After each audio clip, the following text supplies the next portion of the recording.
What kind of video did they put on? I know, right? But yeah, like you got to have your process down, and you got to have your values. Be really clear on your values, and make sure that you're not settling or going against them because you think like, oh, this partner has lots of money. There have been times.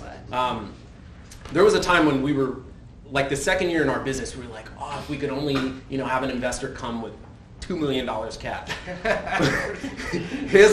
his wife is one of those like connecting people. She just knows everyone. Everyone loves her. She just puts people together. She brought us a $10 million investor, and this guy was trying to force it down. Literally like here, look, the check is here. Like take this. And we're like, something's just not right about something. Not that the guy was a crook or anything. Like the guy had legitimately built his wealth. Our values. It's just the value system and how we would go about flipping. We saw that there will be issues, and so you keep that away from your business. We've turned down 2 reality TV shows because we felt that when I read those contracts, I could not believe the stuff that they had control over. It was like they would control if I could take a sip of water, what I could say to my partner, everything, right? The dialogue. And you're not a flipper, you're an entertainer at that point. So it's like you got to make sure your values are aligned with what you're getting involved in. All right, I've got one more question for the panel, and then we're going to open it up to everybody. So get your questions ready, okay? So this is a little thing that we decided to flow in. Obviously, there's 3 women up here and 2 men. So what's the difference? Can you guess who they are? Am I stating the obvious? Okay, sorry. I used to have long hair, by the way. Yeah, you just got it. Totally have long hair. So do you think there's any difference in how we do business? And I just kind of want to bring it up for conversation. You don't have any female partners. I'm curious if you've ever partnered with females. Well, partners in our business, but partners is, we have partner investors, we have project managers, many women in our business, but what were you asking?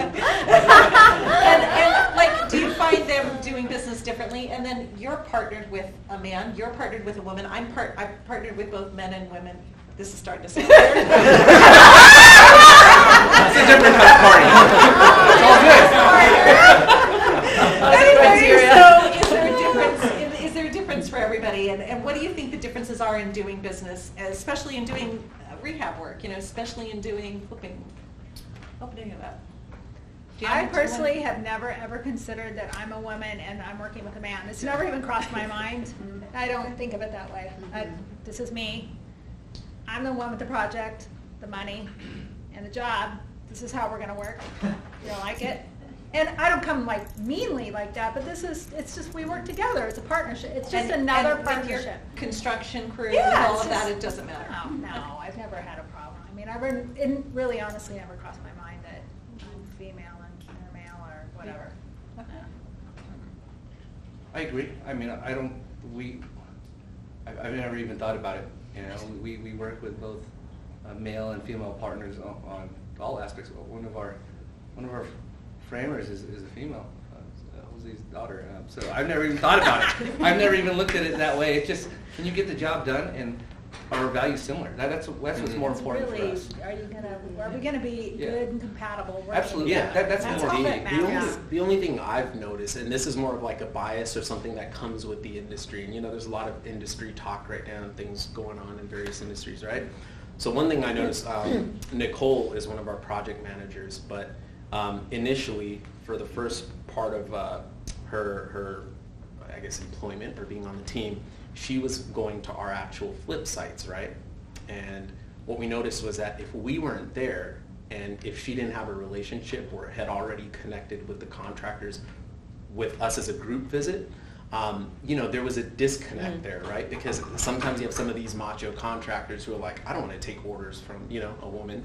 And so we noticed that weird dynamic or disconnect, or things weren't happening, things were getting miscommunicated, or it's like they would always come back to us even though they were instructed to go to her for instruction, or design, review or whatever direction.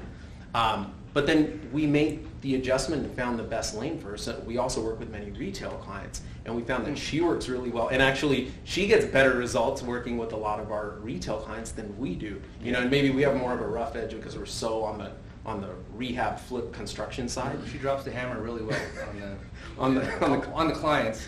Yeah, exactly. Like she has it down to where she can be soft enough to work with the consumer clients, but at the same time get them to stick to, you know how retail clients can be very indecisive, and she does that a lot better than we do. We're so not used to that, and so we made that adjustment, and it's working really well. Yeah. Cool. Yeah, that's good. Deb?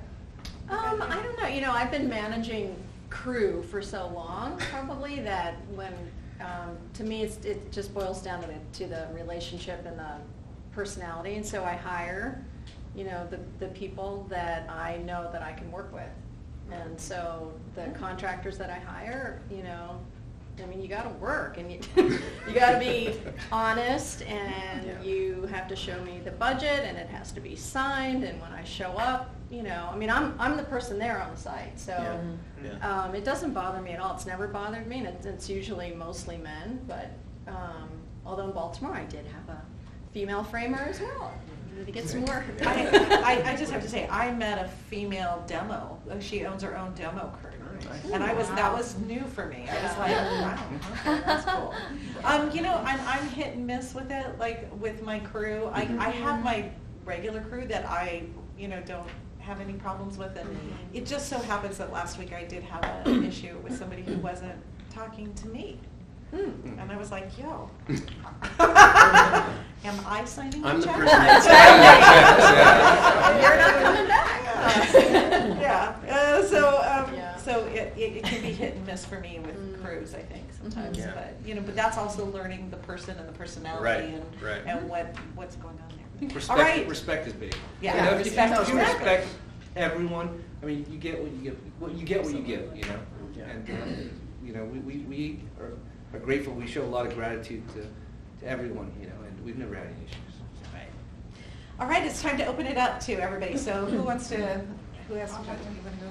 Yeah, I just wanted to, if you guys could speak to your investor relations. So anything that's changing in terms of how you work with the capital coming in this current market is kind of one quick question. But speak to your individual investor relations, because I'm sure it's different for each one. We have, you know, we call them joint ventures, partnerships, investor relations, right? All that stuff. I mean, you know, I think the consistency and persistence of us working in our business for the first 5 years, I think has paid off a lot in like the last few years. You know, there's been a lot of brand recognition amongst agents, amongst groups that we speak in front of, amongst even contractors. You know, they hear about us, so they know our projects, and that all has come full circle. And so our current business right now, it's been really great to be able to turn to our group of investors or trust. You know, we're always looking for second trusted investors because we have a lot of projects that need that gap funding. And it's just been really, it's been great because the market is doing so well here. It's been fairly easy to work with a lot of those investors, or even attract new investors, because word of mouth is key. So some, you know, will tell their friends and so on and so forth. Anybody else? So our financiers, we've been working with just a small handful of people for 10 years. And they've funded everything, 100% financing, 100% of the rehab, and it's because we would never, ever short our financiers, ever. I don't care. We've lost money on properties. They get paid first. Always. We take care of them. We treat them well, and we're honest. And you don't need a ton. You just need a handful of people. And we lend. So,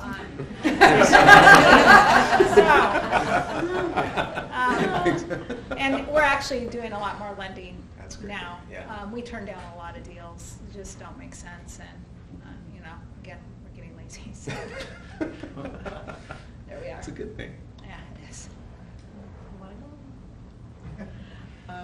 Anybody else? So, Vanessa. Okay, I have a question. You guys were talking about the ADUs, and you had said that you were building them from the ground up. Most of them, yeah. So you're buying properties without a garage? So No, you're well, not they knocking it have down. a garage, but a lot of times those garages are placed in a horrible position. Yes. Or they're, you know, they're so, Yes. I mean, In the middle of the all lot. of them are 80 years old. It's Mhm. just better to scrape that and start from scratch, because then you can position everything Right. properly.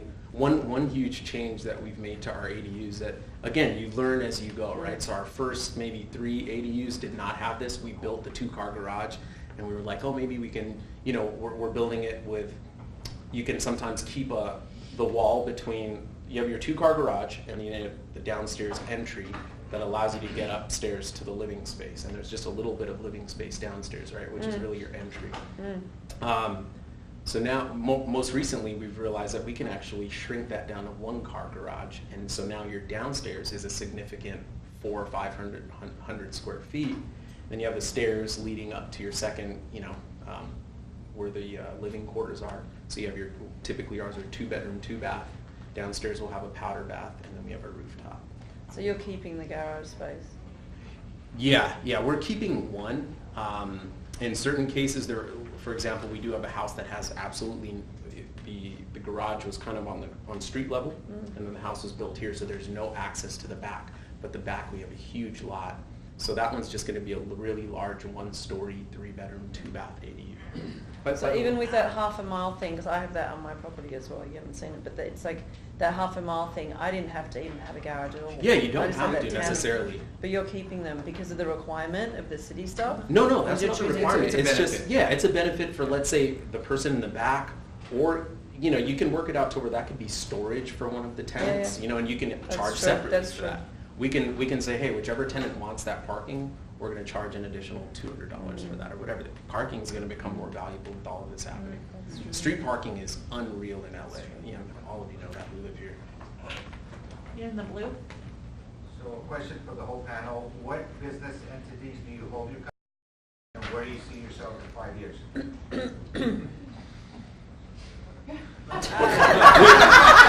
We use, I mean, ours are all in LLCs, and in 5 years, getting lazy, like lazy in cash flow, like the missus here. I like it. I'll start off by saying, if you don't have assets, don't worry about an entity. It doesn't matter. Just make offers. But we flip in an S corp, and I hold rentals in an LLC. It just happens to be what works for us. But don't get all tied up in it. Yeah, It's totally not important. Everyone has at their all. own unique. You have to know your financial situation and consult with Yeah, your you know, CPA. don't just, we bought everything and just our name, and then you move it and just restructure as you go along. But 5 years, so. Yeah, get into action. Wait, I get a harp Yeah, on exactly. goals. So I think for me, or for us, what really made it work for us is we sat down right when we started, we said, okay, we're gonna lay out our goals for 2 years, 5 years, 10 years, 15 years. And yes, they've changed along the way, but we said, this is how much cash flow we want in 20 years, and where's it coming from ideally? And then we back it off 10 years, 5 years, 2 years. And every year, we have quarterly meetings, and we revisit that. And I have to say, we're on our 10 years, and we're exactly where our cash flow goals are, and it feels really awesome. And it's going to allow us to restructure some of our rental properties, pay them off, sell some, and our goal is to travel. We're going to be leaving for months and months at a time. It doesn't mean that we can't work. We'll work remotely, but we won't have to be here to do it. And so everybody's goal is so different. That might not be yours, but if that's what inspires you and you want to get out of your job, then work your ass off. You're not working hard enough, because this is not an easy job. It's not hard. Yeah. But it's not easy. Very true. So work harder. We worked 7 days a week. We were broke, and it made sense. It worked. You just have to work hard. Sometimes you have to go really broke. want it. Sometimes you have to Yeah, go yeah, broke sometimes to you We do. say hit the now, bottom. gosh, you know? we need some financial stress, and we'll work hard again. Like, Sometimes you have to go broke. Things motivate different people. But the one thing to just add to all of that, and going back to newbies coming into this, I always say, people say it's hard or it's difficult, or I've made 1,000 offers and haven't been accepted, and all these different things, right? And I always say, well, this is the industry with the most expensive thing in the world that has the largest payoffs. I mean, what do you expect? It's got to be that way. It filters out the people that don't want to work hard. And I was just telling someone in the back earlier, this industry has the most, I feel, granted I haven't worked in any other industry, but when I think about other industries and think about the real estate industry, I realize it has the most moving parts and the most components and the most people that you do not have any control over. Yeah. So it's That's true. it's crazy. It really, I mean, sometimes it blows your mind. Like, it blows my mind sometimes when I think about, wait, this agent is making this much off of this thing and they're acting like that. Or this investor really put these things in this house and is trying to sell it for this price, and we did one right up the street that they could have just copied and hit it out the park. Like, sometimes you're like, what's going on here?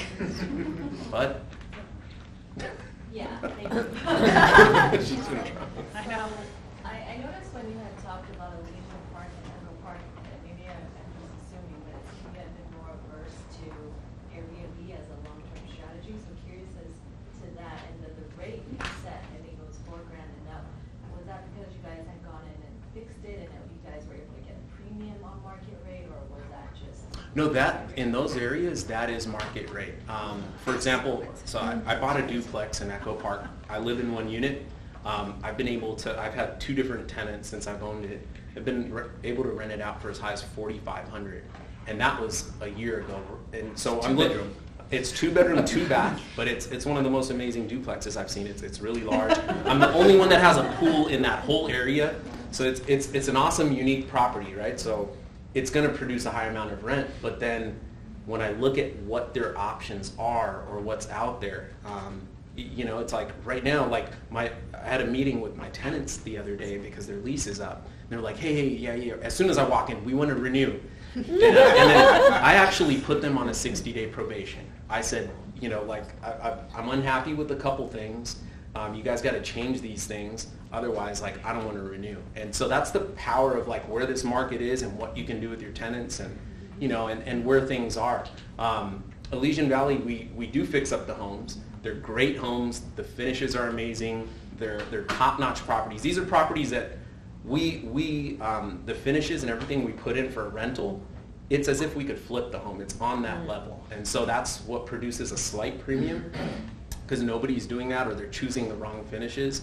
And then what else? And then the Airbnb thing, I love Airbnb. I use it a lot when I travel, but I am not a fan of it in terms of a long-term business strategy, because communities are shutting it down. Silver Lake shut it down, and my neighbor Airbnbs his stuff in Echo Park, and all of us residents right around there are like, we're going to shut this thing down.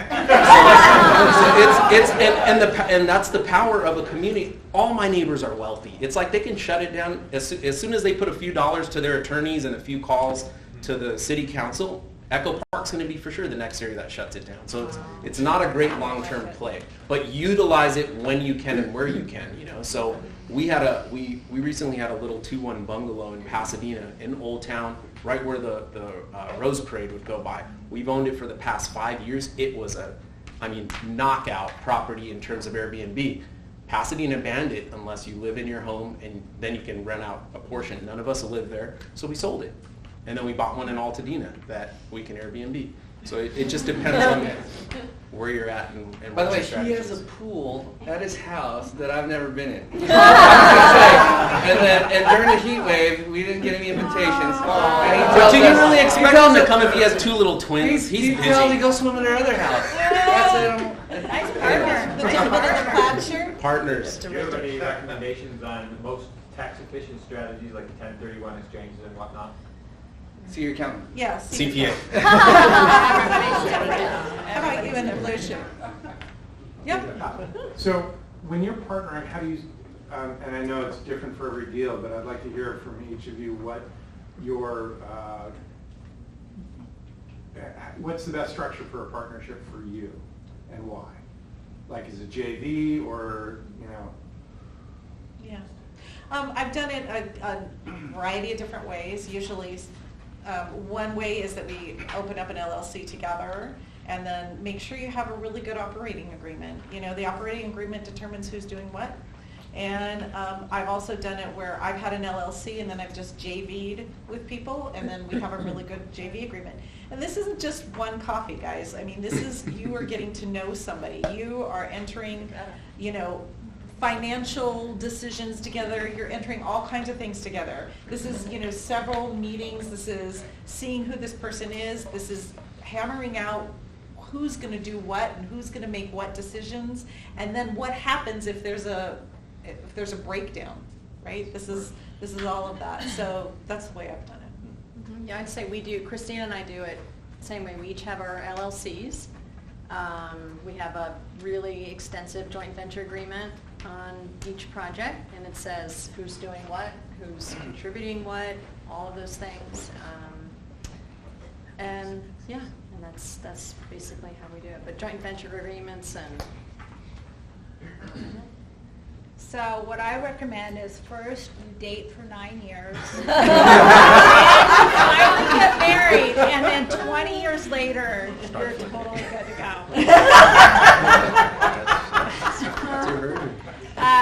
Actually, we haven't partnered on any flips because we're kind of control freaks.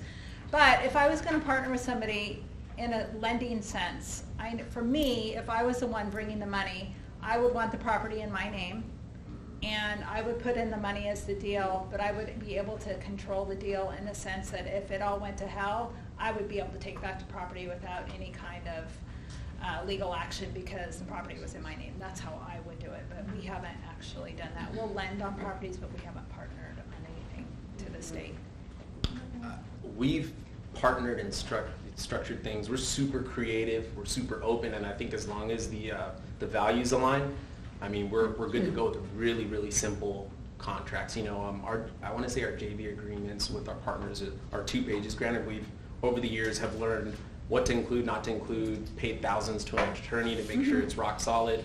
But that's allowed us to partner with. We have one of our investor partners puts up all the money. I mean, he has almost like an unlimited amount of money.